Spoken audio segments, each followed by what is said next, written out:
Jelas, Miss, cuma kadang agak hilang-hilang aja sih. Iya. Oh ya, ya. Jadi ini saya rekam, hanya tidak tahu nanti rekamannya ada di mana.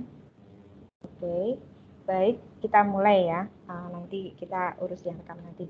Baik, selamat siang untuk Esther dan juga ada beberapa teman di sini. Terima kasih sudah datang di dalam seminar kuliah kerja lapangan dengan judul aktivitas marketing.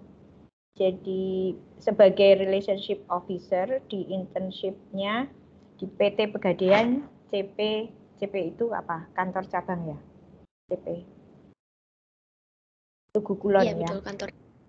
Ya, oke. Oleh Esther Yulia Prastika. Saya persilahkan untuk dimulai presentasinya. Tapi nanti setelah Esther selesai akan ada tanya jawab. Saya berharap teman-teman yang di sini memberi pertanyaan ya. Maksud saya lebih ke pertanyaan sebagai mahasiswa, sebagai mungkin ada teman yang sudah pernah magang, bisa share berbagi sharing tentang pengalaman yang bisa ditanyakan, atau malah belum pernah magang pengen tahu apa, baru saya, karena pertanyaan saya sangat standar ya, karena biasanya kalau saya lebih ke akademik. Nah, kalau teman-teman yang di lapangan mungkin punya pertanyaan yang berbeda. Oke, baik, silahkan, saya persilahkan Esther untuk share screen dan memulai presentasi ya. Miss, terima kasih atas waktunya. Saya coba share screen dulu.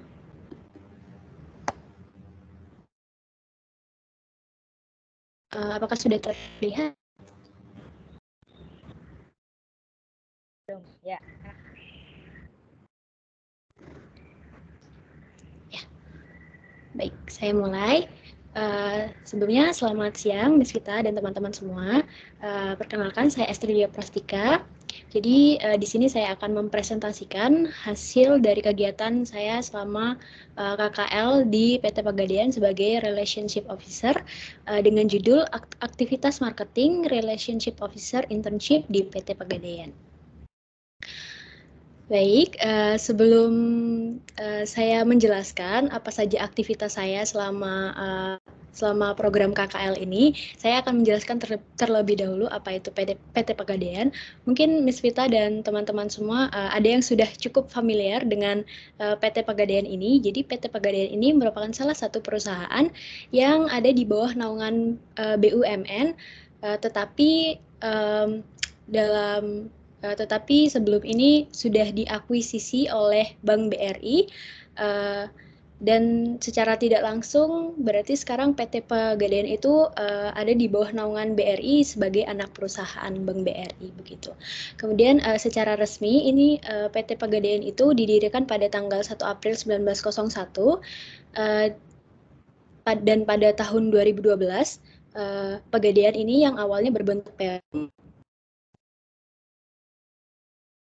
PT Pegadaian ini fokusnya adalah bergerak pada bidang gadai dan pembiayaan. Nah, mungkin kalau kita tahu ya, Pegadaian itu banyak sekali, ada yang kecil-kecil gitu.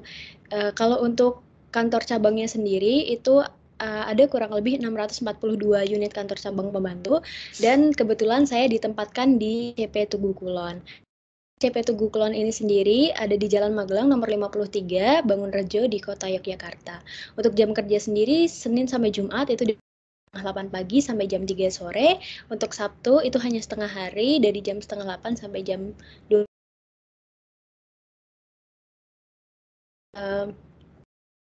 Adalah visinya menjadi the most valuable financial company di Indonesia dan sebagai agen inklusi keuangan pilihan utama masyarakat. Sedangkan misinya adalah yang pertama memberikan manfaat dan keuntungan optimal bagi seluruh stakeholder dengan mengembangkan bisnis inti. Yang kedua, memperluas jangkauan layanan UMKM melalui sinergi mikro untuk dan stakeholder. Kemudian yang ketiga adalah memberikan service excellence dengan fokus nasabah melalui yang pertama bisnis proses yang lebih sederhana dan digital, yang manajemen risiko yang kokoh, dan SDM yang profesional berbudaya. Nah, untuk budaya kerja sendiri, karena PT Pegadaian ini masih berada di bawah naungan BUMN, sehingga budaya kerja UMN, yaitu amanah, kompeten, harmonis, loyal, adaptif, dan kolaboratif, atau yang biasa disingkat sebagai akhlak. Nah, kita masuk organisasi. Jadi, dalam setiap cabang itu dipimpin oleh seorang pimpinan cabang atau yang biasa disebut sebagai pinca. Nah, pinca ini membawahi 2 divisi utama. Yang pertama itu adalah gadai dan non-gadai. Kemudian gadai itu membawahi divisi operasional yang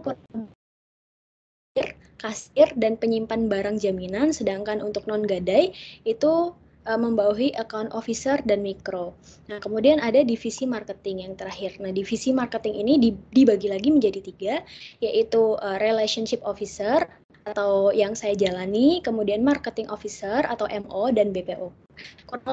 Sebenarnya tugas utamanya itu sama, yaitu memasarkan produk-produk pegadaian. Kalau relationship officer itu lebih fokus memaintenance hubungan dengan nasabah atau stakeholder, sedangkan marketing officer atau MO itu fokusnya adalah memperluas cakupan wilayah pemasaran, sedangkan kalau BPO KUR itu berfokus untuk memasarkan satu produk pegadaian yaitu KUR. Kita lanjut dengan pembelajaran. Yang pertama komunikasi pemasaran terpadu, yang kedua adalah komunikasi persuasif dan komunikasi visual. Nah, untuk komunikasi pemasaran terpadu saya menggunakan promotion mix dari Kotler dan Armstrong. Yang pertama itu ada advertising. Jadi memang PT Pegadaian ini paling banyak atau paling sering itu melakukan pemasaran melalui brosur-brosur. Poster, jadi baik itu secara cetak maupun digital.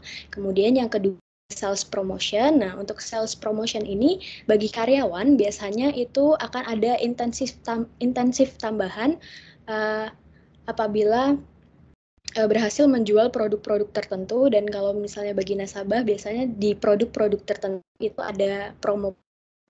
Nah, untuk personal selling sendiri, teman saya memang Pegadaian ini sangat concern untuk membekali tim marketing dengan teknik marketing yang baik dan benar.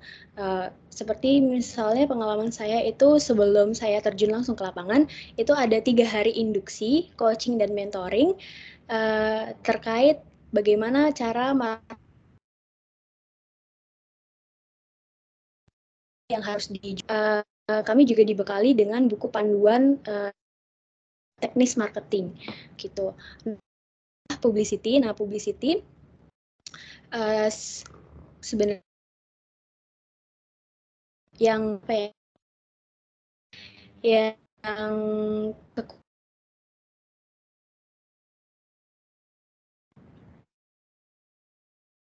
memang untuk seluruh cakupan area Yogyakarta di Yogyakarta itu kan membawahi beberapa cabang. Fokus di satu akun, yaitu di akun @pegadaian-area Jogja. Kemudian untuk public relation-nya itu biasanya PT Pegadaian akan membuat event-event tertentu ataupun juga bisa mengikuti event-event yang dibuat oleh pihak lain. Itu ada cross-selling, canvassing, dan literasi. Kalau cross-selling, kami memasarkan produk kepada nasabah yang memang melakukan transaksi di outlet. Nah, untuk canvassing sendiri kami biasanya itu lebih fokus untuk memperluas cakupan pasar, dan literasi itu sama dengan lembaga tertentu untuk melakukan literasi dalam bentuk workshop. Nah, untuk komunikasi persuasif seperti yang saya jelaskan tadi di bagian personal selling, kami itu yang memang basic skill-nya adalah komunikasi persuasif. Buku panduan itu ada step-step yang kurang intinya adalah terbelakang nasabah terlebih dahulu. Apa saja kebutuhan nasabah, apa saja minat nasabah, kemudian mereka tertarik pada produk apa gitu. Setelah itu kita apa saja kebutuhan nasabah dan minatnya. Setelah kita berhasil mengidentifikasi, baru kita akan menawarkan produk sesuai dengan kebutuhan atau minat nasabah.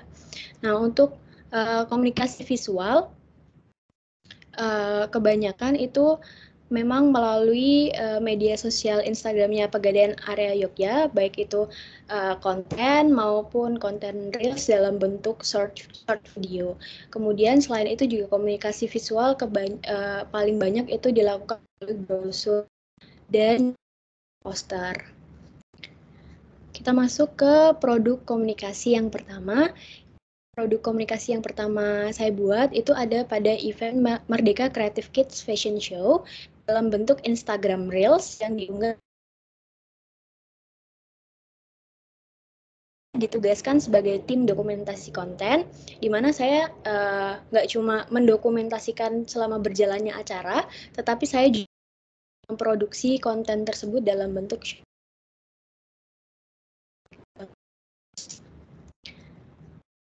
selanjutnya ada MSMIS Development Program Roadshow Yogyakarta yang sebenarnya itu dilakukan di 3 kota besar yaitu Jakarta, Bandung, dan Yogyakarta. Nah, kegiatan ini tuh fokusnya pada UMKM yang ada, kemudian untuk penajaman branding dan packaging. Nah, sama halnya dengan acara yang sebelumnya, saya juga bertugas sebagai tim hanya mendokumentasikan selama acara berlangsung, tapi saya yang kemudian diupload atau diunggah di Instagram Story milik Pegadaian. Yang terakhir adalah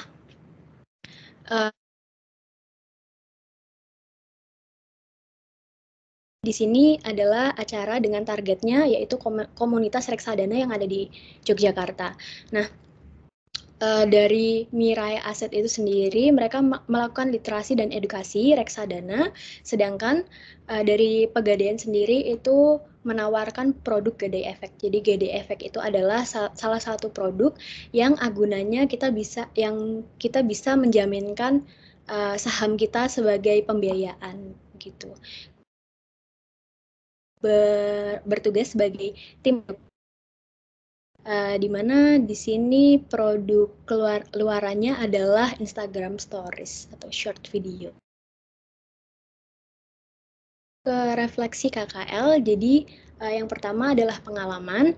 Pengalaman saya sebagai peserta magang itu selalu diberikan arahan, coaching, dan mentoring selama melaksanakan tugas. Jadi saya selalu dievaluasi apa saja kesalahan saya juga bisa meningkatkan skill saya melalui arahan-arahan tersebut. Kemudian sebagai seorang relationship officer, saya bertemu dengan berbagai macam karakter nasabah dan saya menyadari dan sepenuh hati untuk melayani nasabah. Karena apa? Karena bagi nasabah salah satu hal yang menggambarkan citra perusahaan itu bisa saja direpresentasikan melalui pelayanan RO ini. Kemudian saya juga bisa berkontribusi dalam berbagai event yang tadi dilaksanakan oleh PT Pegadaian, serta saya juga bisa berkontribusi dalam proses pembuatan konten. Pengetahuan. Yang keterampilan pertama yang paling meningkat adalah tentu saja komunikasi persuasif karena itu sangat terkait dengan tugas utama saya di sini. Kemudian yang kedua adalah skill produksi konten, terutama pada hal videografi dan editing video. Karena selama acara saya kan harus mendokumentasikan videografi dan saya harus membuat konten berupa short video, jadi saya harus mengedit. Kemudian yang terakhir adalah belajar untuk bagaimana menyelenggarakan event berdasarkan target pasar yang cocok. Misalnya seperti tadi yang Pegadaian X Mirai Aset, misalnya Gadai Efek, kita punya produk Gadai Efek nih. Pasarnya itu sangat tersegmen, kira-kira apa yang harus kita lakukan gitu. Saya juga belajar untuk atau event dengan memanfaatkan keberadaan stakeholder yang ada.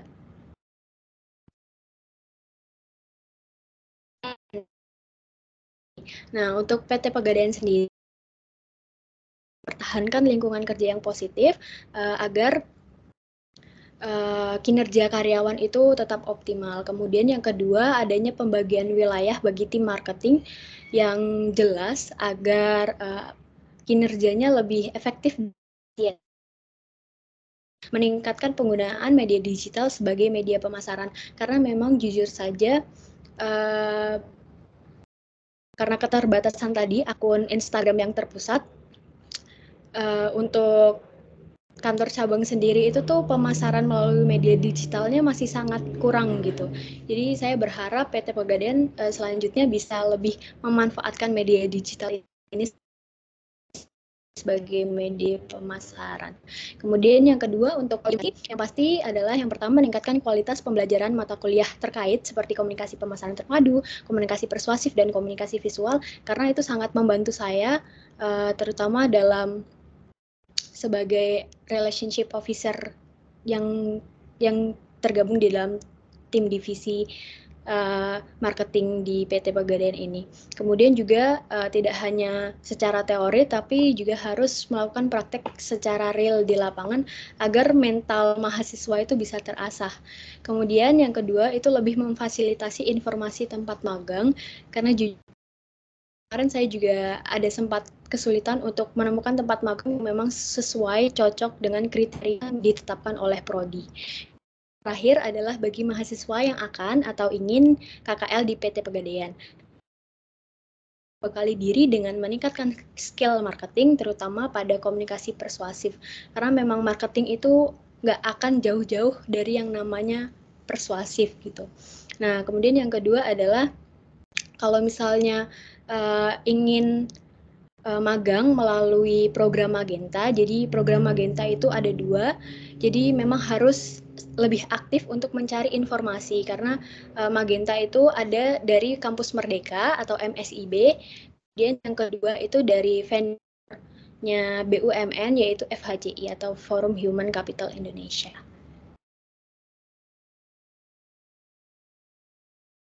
Saya, apabila ada kesalahan, saya mohon maaf, dan apabila ada pertanyaan bisa langsung ditanyakan.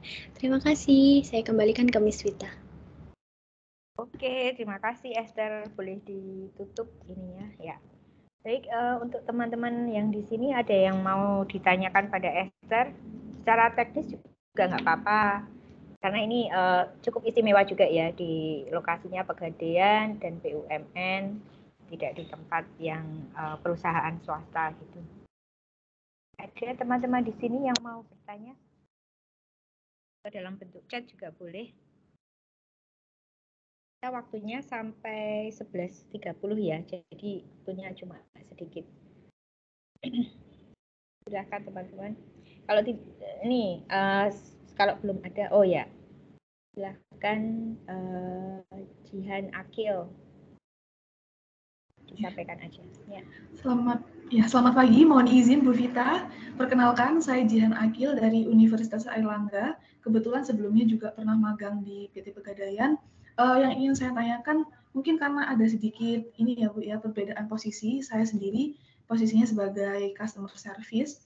Nah, yang ingin saya tanyakan, gimana sih caranya Esther untuk menghadapi nasabah-nasabah yang mungkin menanyakan atau case-nya itu belum sempat dipelajari oleh Esther waktu induksi. Kan mungkin sebelum kita terjun ke lapangan pastinya harus menguasai product knowledge, tapi kan tentu product knowledge itu biasanya terbatas ya Bu.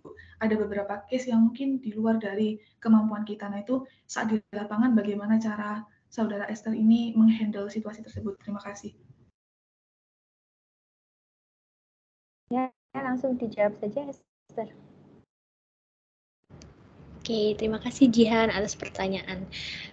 Jadi untuk case seperti yang Jihan katakan tadi memang cukup banyak, apalagi memang waktu 3 hari untuk coaching dan mentoring untuk mempelajari semua produk Pegadaian yang cukup banyak itu nggak cukup sebenarnya. Jadi memang selama berjalan saya itu terus belajar, saya harus tanya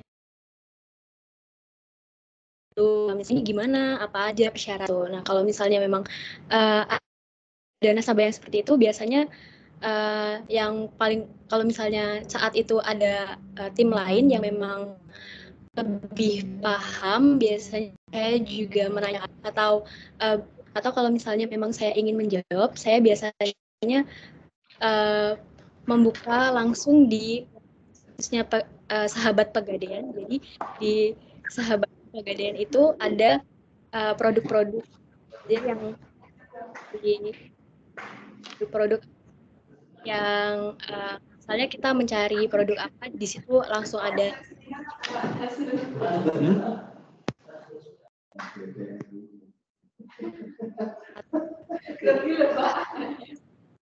itu saya menyarankan untuk mungkin nanti bisa menghubungi lagi melalui WhatsApp. Jadi saya sambil belajar nanti saya baru bisa menjelaskan secara lebih detailnya itu melalui chat begitu. Itu Jihan. Baik, terima kasih Estelle, Mbak Jian, sudah oke ya. Ada lagi, selamat datang dengan Pak Nasrul dari Pegadaian ini Pak ya. Saya Vita, dosen pembimbing Estelle. Ada yang mau disampaikan Pak, monggo.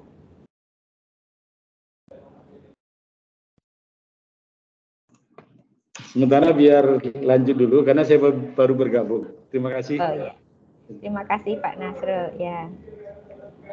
Baik, ini baru tanya jawab Pak. Ini ada teman tadi Mbak Jihan. Ada lagi? Sambil menunggu teman yang lain, saya mau bertanya tentang tim ya. Jadi Esther itu ada tim dokumentasi konten. Bisa dijelaskan ada berapa orang dalam tim, kemudian prosesnya bagaimana? Maksud saya secara job desk itu Esther posisinya apa atau pembagian tugasnya bagaimana? Atau tahapan urutannya, kronologinya bagaimana kalau ada tugas untuk ini tim ini? Bisa dijelaskan?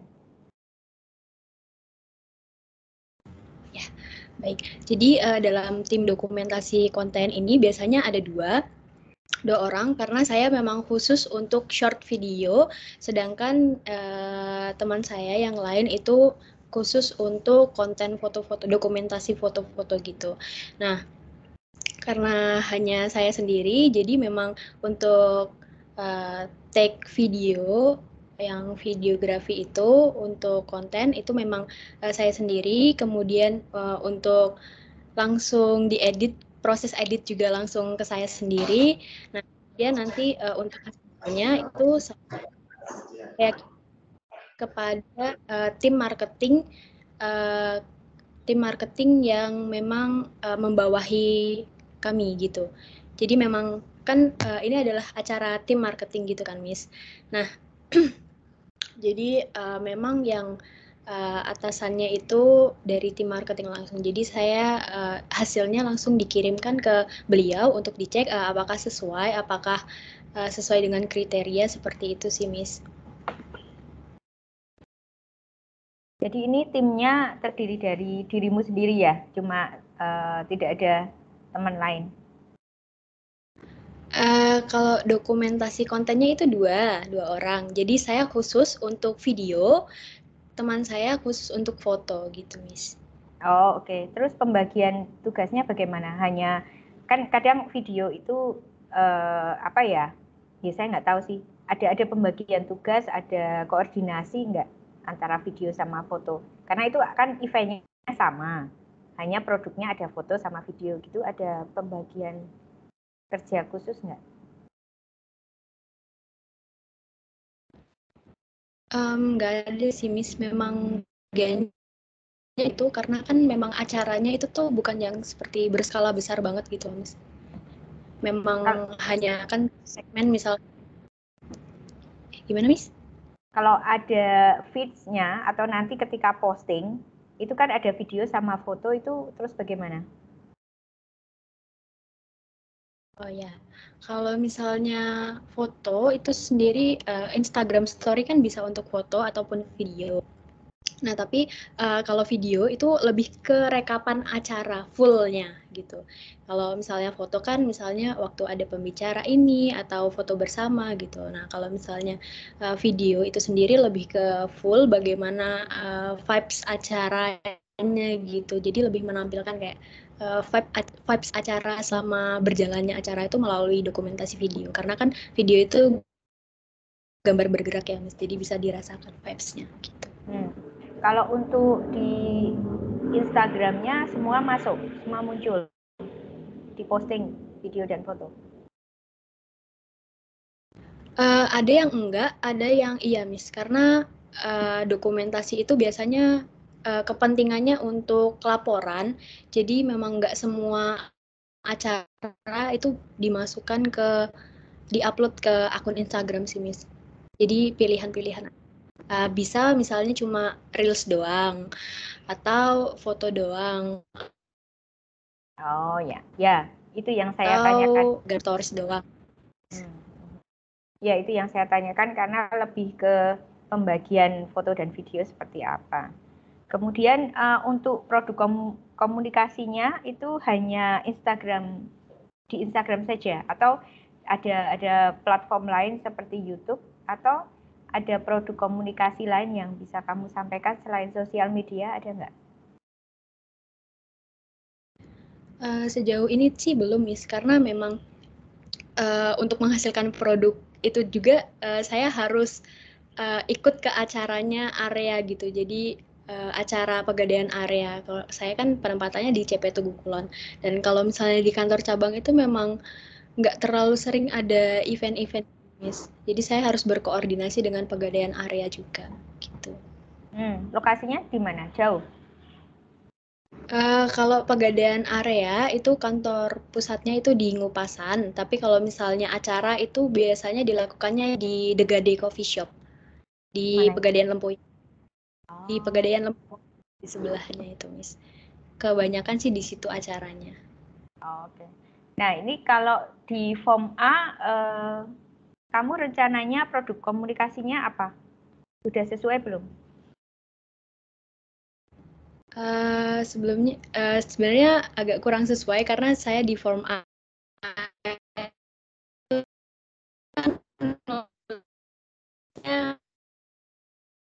ikut partisipasi untuk merancang eventnya, tetapi saya ikutnya sebagai tim dokumentasi konten, jadi saya lebih ke kontennya gitu sih, Miss. Terus berarti produk komunikasimu hanya satu atau gimana? Kan harusnya dua. Lebih ke jenisnya ya, bukan yang diproduksi. Itu kan sama video. Adakah yang lain yang bisa kamu sebut jenisnya itu ada dua?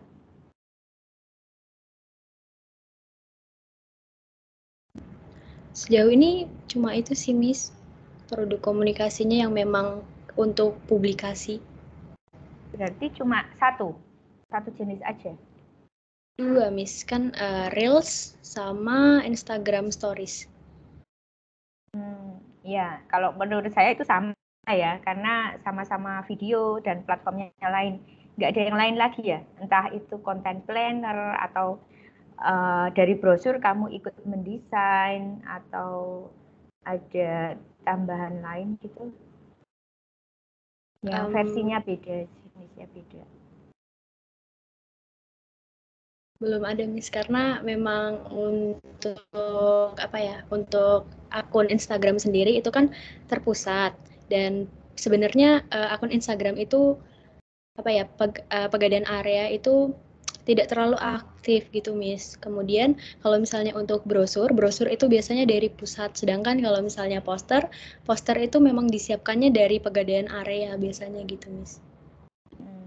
Kalau misalnya kamu cari lagi kegiatan lain selain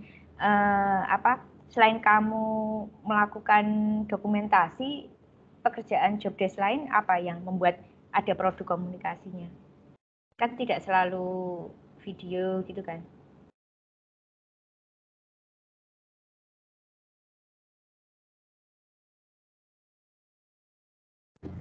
Sebenarnya ada, Miss, konten feeds, tapi itu konten untuk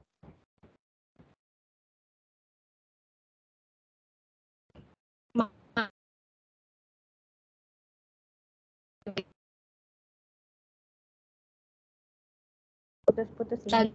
Miss dari plugin. Gimana? Putus-putus tadi. Jadi sebenarnya ada desain poster, tapi desain ini tuh untuk acara Magentanya gitu, Miss. Jadi Magenta Pegadaian. Dan itu tidak di apa ya? Dan itu tidak di-upload di Instagramnya Pegadaian, tetapi di Instagram masing-masing gitu, individu. Seperti itu sih, Miss. Ya, itu bisa aja disampaikan karena kini produk komunikasi ini masih cuma satu jenis gitu loh. Hanya video, walaupun itu akhirnya di Reels atau di Story, tapi kan tetap hanya video saja dan di platformnya sama. Jadi nanti tolong dicari, lalu dibuktikan dan dijelaskan kalau bisa lebih dari 2 ya. Misalnya, oh ada poster, lalu bentuk lain juga gitu.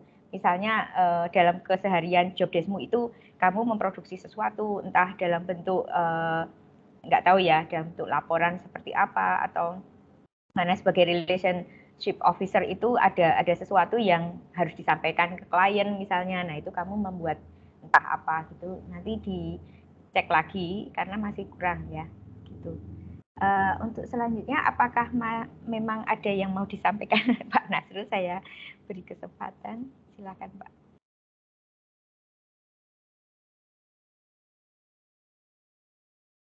Masih mute, Pak. Baik, terima kasih Bu Vita atas waktu yang diberikan. Yang jelas bagi kami di Pegadaian, kebetulan saya sendiri di Pegadaian Tugu Kulon, di mana tempat Esther magang. Dan yang pertama ya kami mengucapkan banyak terima kasih ke Magenta, artinya betul-betul mencari mahasiswa-mahasiswa yang prestasi. Jadi makanya magang generasi bertalenta, itu singkatan seperti itu. Banyak hal yang bisa dilakukan, yang dilakukan Esther di Tugu Kulon. Yang pertama terkait dengan beberapa video yang pernah disampaikan dan itu memang diupload di story-nya. Karena nanti akan dikompilasi di kantor pusat, artinya mana yang betul-betul penyampaiannya itu bisa dijadikan sebagai salah satu sarana pemasaran, itu akan dimanfaatkan nanti oleh kantor pusat Pegadaian. Tapi kalau terkait dengan brosur, terkait dengan poster dan sebagainya, dan kami memang ada standarisasinya. Artinya betul yang disampaikan Esther tadi bahwa semua dari kantor pusat, desain dari kantor pusat, mungkin area bisa untuk melakukan pencetakan atau memperbanyak dari itunya tadi. Mungkin sementara gitu Bu Vita dari kami. Yang jelas kami mengucapkan banyak terima kasih sekali atas keberadaan dari Esther ataupun Magenta yang ada di Pegadaian. Begitu Ibu. Matur. Terima kasih Pak Nasrul. Saya juga mengucapkan terima kasih. Saya sebagai pembimbing di Prodi Ilmu Komunikasi di Atmajaya. Mohon maaf misalnya ada yang tidak berkenan karena Esther masih belajar, banyak belajar ya. Dan Esther juga cerita banyak sekali hal baru yang dipelajari. Sebelumnya jarang membuat video atau editing, itu kan juga pengalaman yang luar biasa untuk Esther. Terima kasih atas bimbingannya. Sekian Pak, terima kasih. Ya, oke. Untuk waktunya sebenarnya sudah habis. Apakah ada teman-teman lain yang masih penasaran? Ada yang mau ditanyakan enggak? Ada Gabriel, terus siapa lagi nih? Bella. Tidak ada? Oke, baik. Terima kasih banyak atas kehadirannya juga Pak Nasrul dan teman-teman untuk seminar KKL ini. Nah ini tinggal nanti Esther melihat dari rekamannya nanti ada pertanyaan apa saja yang dari Mbak Jihan tadi bagus sekali ya. Jadi ada beberapa hal yang ternyata tidak diajarkan tapi di lapangan itu muncul. Nah itu tolong setelah saran dan rekomendasi nanti ada satu judul baru untuk tambahan ketika seminar ya. Di situ ada pertanyaan dari Mbak Jihan, ada dari saya, nanti revisinya di situ aja, ditambah di paragraf di situ. Jadi kita bisa tinggal melihat di hal terakhir sebelum daftar pustaka. Terus nanti dikumpulkan ke saya lewat email dalam bentuk PDF, dilengkapi semua lampiran ya, termasuk untuk contoh-contoh produk komunikasi. Kalau misalnya mau pakai link, saya mau lihat di Instagramnya kan tinggal kamu kasih link. di situ sama fotonya, kemudian laporan logbook harian, dan juga form-form yang sudah pernah ada, itu nanti di-scan aja, dimasukkan. Jadi nanti satu file aja, lalu dikirim lewat email. Sesegera mungkin ya, supaya ketika KRS sudah nggak muncul lagi, nilainya udah keluar. Kalau bisa tanggal, ya minggu pertama Januari, nanti saya ingatkan di grup. Begitu Esther, ada pertanyaan? Baik, sudah cukup buat saya. Sudah cukup, ya. Bisa kita tutup ya Esther. Terima kasih banyak sekali lagi untuk Esther, Pak Nasrul, dan juga teman-teman di sini. Untuk seminar ini sudah selesai dan Esther sudah menyelesaikan seminarnya, tinggal nanti revisinya. Jangan lupa masih ada PR revisi ya untuk nilai keluar. Selamat siang, sehat-sehat selalu. Terima kasih. Saya izin live ya, saya tutup.